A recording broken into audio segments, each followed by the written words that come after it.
You look beautiful now. I appreciate that. Tell me your name. I'm Jay. Thanks, Jay. Nice to meet Yes, you. nice meeting you too. Yeah. Camera set. You ready? Yeah, I'm ready. I'm ready to tell some of my stories. I'm ready to be me, like show the me that I never got to show. Yeah. Well, let's talk about that. Okay. We're gonna take over. Every life has a moment, a shift that changes the way you see everything. You gotta have hope in tomorrow. If you don't have hope in tomorrow, it's game over. In those moments, people discover what remains and the courage to step forward anyway. Tell me about the moments where you didn't succeed. I'm coming to realize there's room for redemption. Were you prepared for what you were about to embark on? What comes next is not the end of the story, but the beginning. Resilience, what does that word mean to you today? Life's a blessing. Appreciate the blessing by living it fully.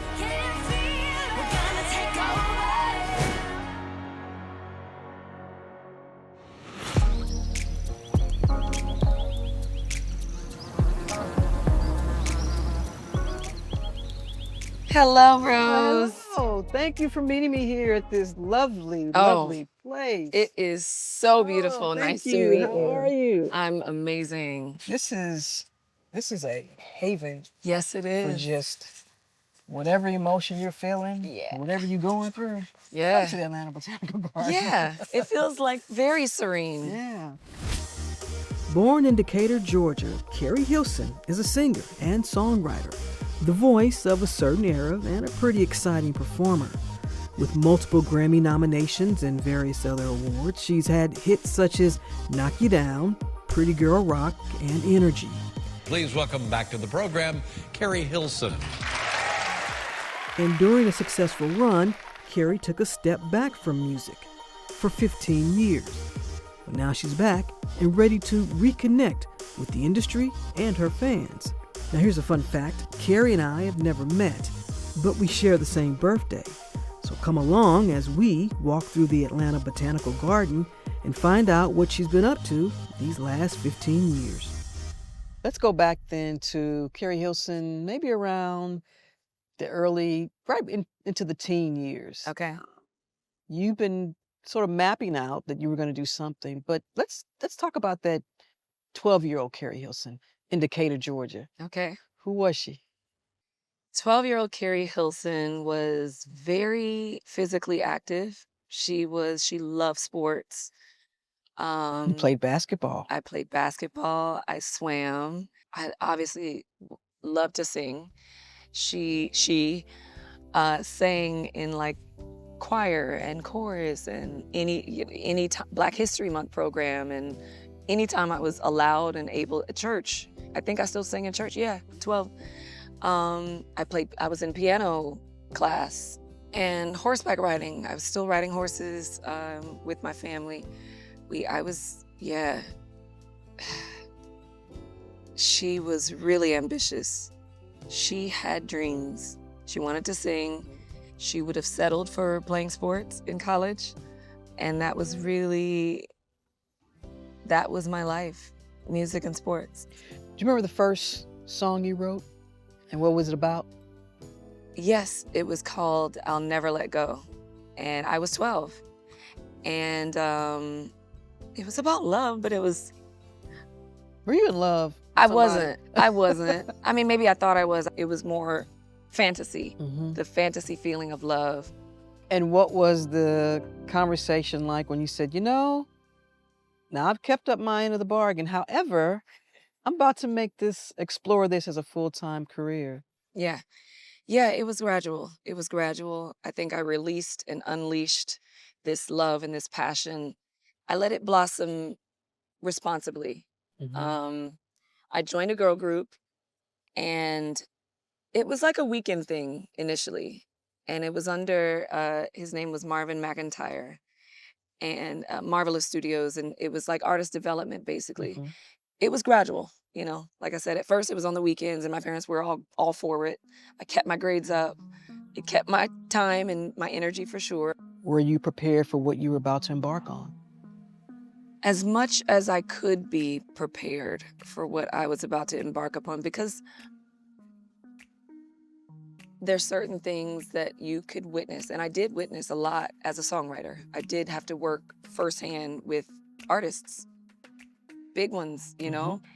And that was a blessing because I really did learn a lot. But when you're in the position, your vantage point does not hold a candle to what you will actually experience, because now it's happening to you. So yeah, as much as one could, yeah, I felt prepared. I know you cook, but what is Keri Hilson cooking, and what's in the Keri Hilson garden as well? Right now, I am growing jalapenos, cherry tomatoes. I've got spring onions, and I've got sweet onions. We're about to go back to romaine. Might do collards again this year. Okay. Definitely doing kale. Probably do some more onions and figure out when it's time to plant some more garlic. That's one of my favorite things because I use garlic a lot. Yeah. How much joy do you get from cooking? Oh, I love it. I love it. That's another grounding exercise for me. I could be coming back from Africa and in the airport, I'm like ordering groceries so that I can come home and cook. Yeah. Like after a flight, most people are like, I'm going to bed, I'm tired, I want to do anything but more You stuff. wanna cook. I want to cook. I feel like now I'm home. Now I want to know what's edible here. Like, We've got some stuff. I saw some tomatoes over fennel. here. Fennel, okay. Yeah. How much? I did see tomatoes on the corner there. Okay. Okay. And so you're able to take from your garden. Yeah. And then chop it up. Chop it up. Yep. Roast it. Yeah. Cook it. I want to get into, I failed at like watermelon one time. I really failed. They really only got like this big, like, what is that, tennis ball size? And like exploded. Yeah. I gotta try that again. I definitely gotta try that again. But tomatoes are great. Is there a Keri Hilson go-to dish that is your comfort or your, I need this now and it will make everything all right? I heard about this mac and cheese that you Mac have. and cheese is, yeah, that's pretty strong. Yeah. Honestly, probably everyone says that.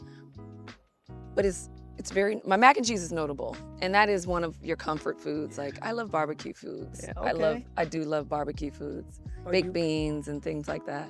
Are you willing to share something about your mac and cheese? Ooh, Certain no, type- I don't want to give my secret. Nope, I don't want to give my secret. Nope, not doing it. Not even a little? Not even a little. What about the potato salad? I will say I don't need as much egg. A lot of people like a really eggy mac and cheese. Yeah. I don't like when it's like too many eggs. Yeah? Yeah, if I'm doing a large pan, all I need is 2. That's all I need. But I put other things that help kind of. And the particular type of cheese, are you willing to share that? No. Keri Hilson. No. I share music. The viewers I wanna don't know. share recipes. With the first album, you're in the studio. Now I've had artists tell me, I know when there's a hit here. Yeah. Did you feel that? Oh, yeah. Yeah. I knew. You knew it. I knew when it was and I knew when it wasn't. And I knew that there were times where a song had to be released that I didn't like, particularly. Like, I didn't choose. Like, my first single, Energy. Yes. I like the song. Like, I like it. I recorded it. I like it. I didn't feel that was going to be like, but knock you down. It's like certain songs I knew. And I was just kind of like waiting for the one that I believe the most in. And it turns out, Knock You Down, Pretty Girl Rock. Pretty Girl Rock. Even The Way I Are, which was my real intro, as an artist. Even Turning Me On, I knew that it was so like avant-garde that it was probably going to catch in a different realm than I had been introduced because I wasn't in clubs before that. Mm-hmm. So yeah, like, I can't say everyone knows, but I knew. Mm-hmm. I knew. Yeah. So you didn't necessarily need people to tell you, oh, Keri, you've now arrived. Right. It was just an innate feeling that you are making your mark. Yeah.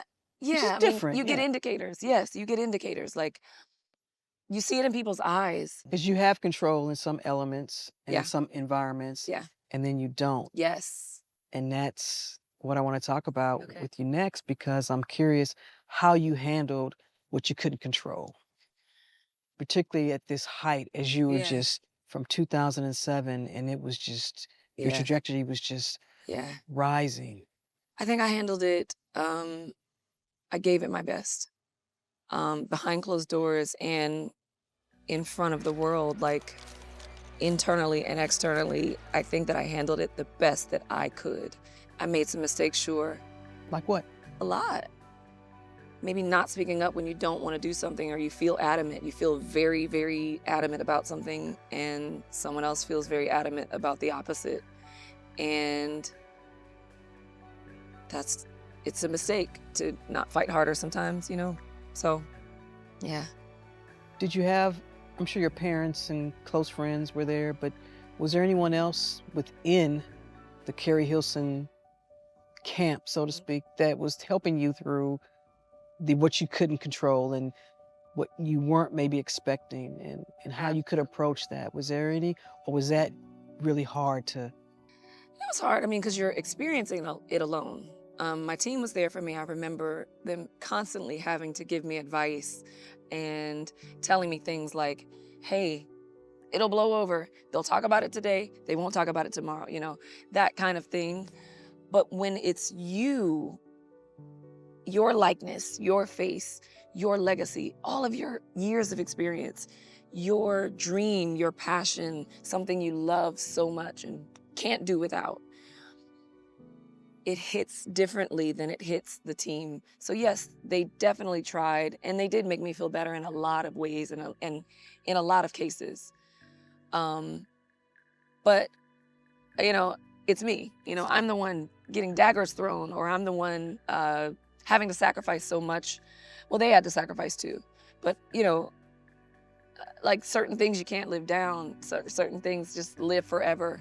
You feel as though, because it's your face, you feel as though you'll never live it down. You may not ever overcome this. You may wear a certain scarlet letter for the rest of your life. And some people do. But I'm coming to realize, like, there's room for redemption.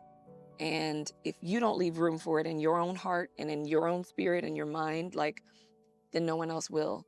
You cap your success, you cap your growth when you think that something will never open up for you, you know? You reached that point? Did you? Yeah, I'm there now. That's why I'm back. Yeah. That's why I'm back, is because I realized, hold on. You see other redemption stories. You see other people. Is it redemption or is it resurgence? It's all of it. Yeah. It's both. It's redemption, it's resurgence, it's restoration, it's hitting restart, it's all the R words, you know, it's recovery, rebirth, all rebirth, reemergence, it's a resurrection, you know, it's all of these things. I can't just walk through here and not look at what they have. And see what they have. Yeah. I don't want to leave who I am in the hands of anyone else ever again. You know, now that I'm an adult, I feel I've gained that right, you know? You've said that a number of times that we've been talking so far, Mm-hmm. that you have the control now. Yeah. And that experience for you, Keri, and I know we've talked about it, but that was traumatic. For sure. Is that the right word to use here? Yeah. There are traumas, there are mistakes, there's all kinds of things, but it has made me, I guess, hyper fixated on making sure that I am who I say I am, making sure that no one else holds the reins to the trajectory of my career, and also how I'm being portrayed and perceived by the world. Like, that's important in my job, you know? So I think you hold things differently when it's like something you've done versus when it's something that you were coerced or, you know, to do. And I just want all the mistakes to be made on my own, you know? That being said, your team has changed a little bit. Yeah. What was that process like in making the decision to make sure you didn't have a repeat Right. the 14, 15 years ago? It's a lot of explaining who I am, making sure I'm seen by those I work with. To a degree, they're helping me present myself. I'm being reflected in so many ways. So I have to make sure that I'm voicing who I am and what my intentions are so that they can help me portray or present that to the world, if that makes sense. Are you a good listener? I think I am. I think I am. Are you sure? I think I am. I think I am. I mean, in a lot of scenarios, I've had to listen. I'm still learning. Like now that I'm in control, I'm a student. Yeah. You know, in a lot of ways, I'm a student again. I'm learning this new business. I'm learning about streaming. I'm learning about analytics. I'm learning about so much budgets and creating deals like that I've never had to be privy to. I've had to cultivate the art of listening too, but I've also had to cultivate the art of expressing even more. And that's just part of the fight and the balance, I think. Yeah. It's making sure that you're articulating and conveying your ideas successfully, but also listening and deferring to someone else's greatness. So yeah, it's that whole double Dutch act, I think. Yeah. I love it. Yeah.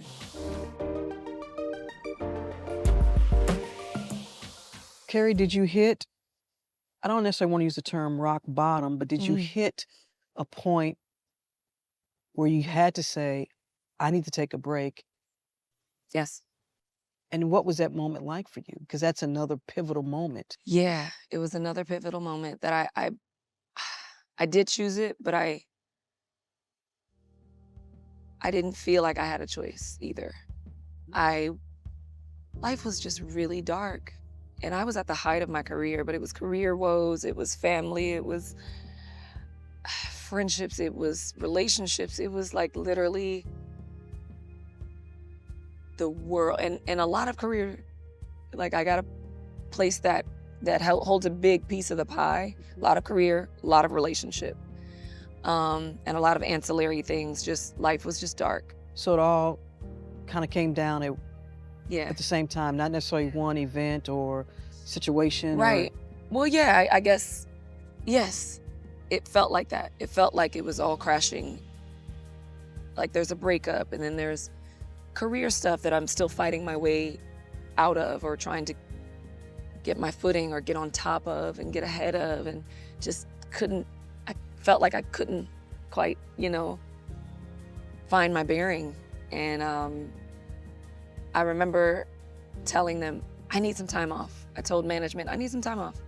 I thought it'd be just 6 months, turned out to be like a year. And then it turned into 15 years. Yeah, but I needed it. I needed it. In this 15-year hiatus, were people coming to you saying, well, Keri, are you ready now? Or how much more time do you need? Or Right. Yeah. I lost some key players in my career. I did.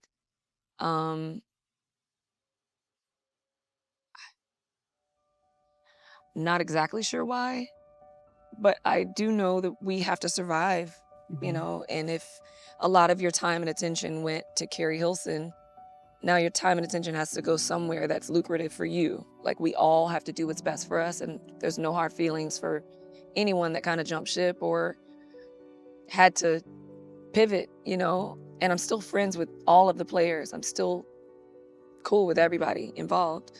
We did build a family. We were friends as well. And, but yes, I got that question mostly from fans, because everyone that knew me knew where I stood and that I did want to come back.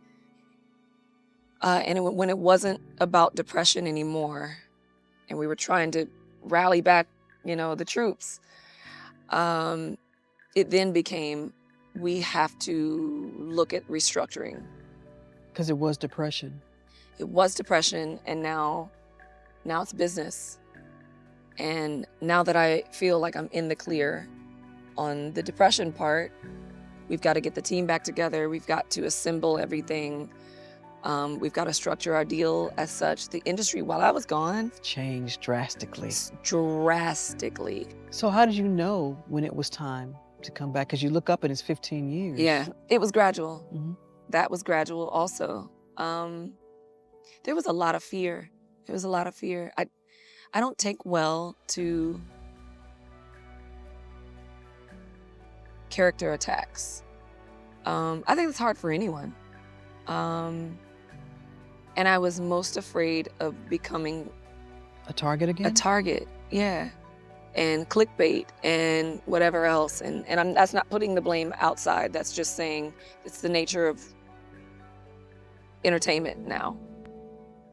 But you knew that coming back with this resurgence was also, for some people, wanting to rehash or talk about certain events in the past, even certain I knew, people. yeah. Were you prepared for that? Or have you set those boundaries? I do try to set boundaries, but if I'm PMSing, it's really hard to hold that, because I'm like, oh, you want to go there? Let's go there. Like, I'm an open book. When I'm more feeling, I guess, open or vulnerable, like we are during a certain week of our cycle, you can catch me off guard, basically. But I do feel ready because I am at peace with what I know. I'm at peace with what I found. I'm at peace with who I am. I was a good person then, but I have a newfound love for the greatness within me. Mm-hmm. Now I can really confidently say I'm a great person. And that helps you not fear as much, you know, when you're just like, just be authentic, tell the truth, keep it. If you keep it real, you don't have to be guarded. You can be comfortable, you can be confident, you can have peace, you can sleep at night, you can look at yourself in the mirror. Like, that for me is what this era is all about. It's just like, I'm willing to tell my truth. Sure, there's going to be some healthy boundaries involved in that process, but truth is truth. And I think people feel the frequency of when you're honest and when you are being authentic. A new chapter awaits. Wow, yes. How beautiful is this? Oh, it's so pretty. Yeah. Unreal. I want to like make a hammock. Now, Keri, you just can't set up a hammock in the middle of botanical gardens. I know, but just long enough to read a book. Yeah. I want to read a book in here. It feels so like fantasy and storybook and like Avatar. Like, it appeals to my flower child. Yeah? Yeah. Earlier, you talked about cooking brings you joy. And I asked you earlier also about how do you define fame. So what's bringing joy to you right now? Is it the fame? No. Because it's still there, although it's a resurgence. Yeah. No. Fame, you know, it's the simple things now. It's when I find a shirt that matches a pair of pants that I have perfectly. It's the simple things. It's like getting my hair done or a nail color that I really enjoy. Like, I love looking down at this like nude color on my nails, you know, a piece of jewelry. Sure. It's so simple. It's like, oh, I have time to watch a movie. I'm going to pour a glass of champagne and watch a movie tonight. I have time for that. Carving out me time, reading a book. Just the simple, being in my garden, as we talked about, cooking something like a Caesar salad from my own garden. So much, Rose, about the simplicity and how much I value what used to be valued small is now so big. Like, I could cry tears of joy if I just have a peaceful, chill day. I'm just really, really content and really happy. Yeah. But you've also been bringing happiness to other folks through your philanthropic work. And that's been important for you along this journey. You didn't you didn't leave that behind. You kept it going through the break. Yeah, I get that. My mother is very giving. She is a caregiver and someone who does big and small things for like anyone she encounters. And I really feel like I get that from her. Yeah. Very generous woman.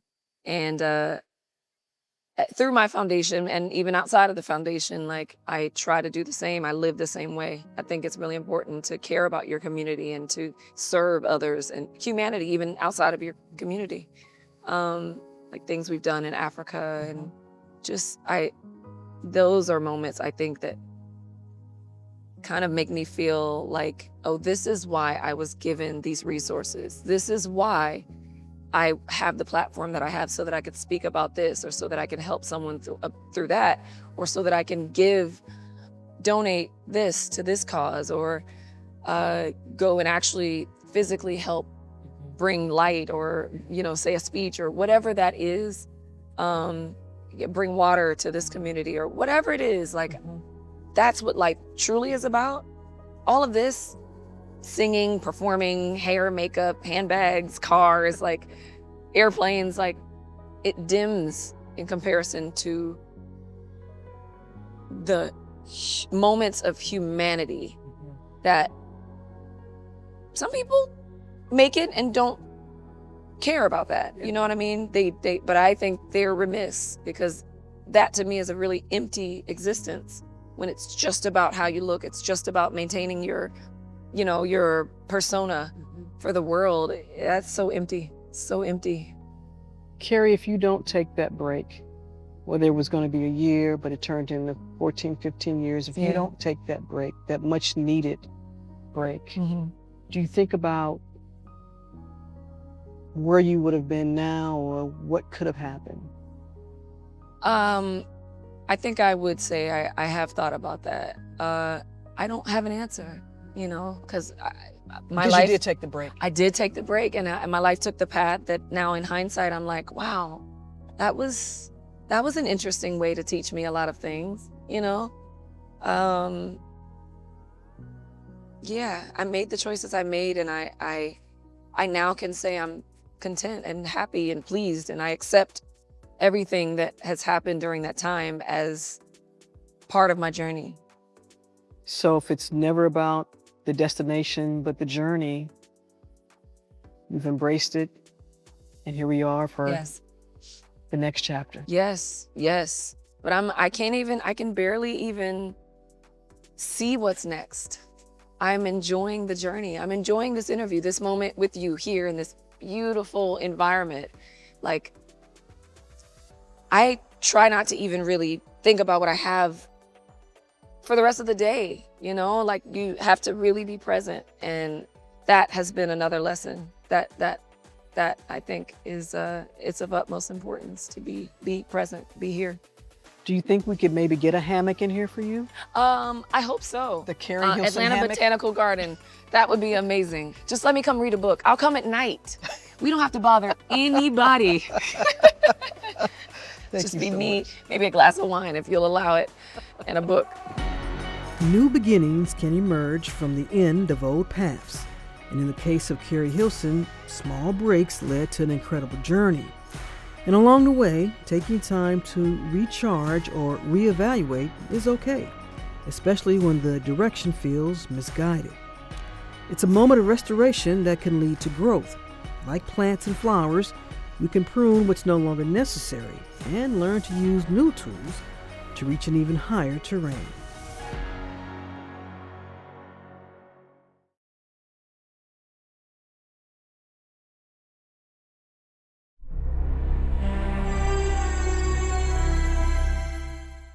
WABE.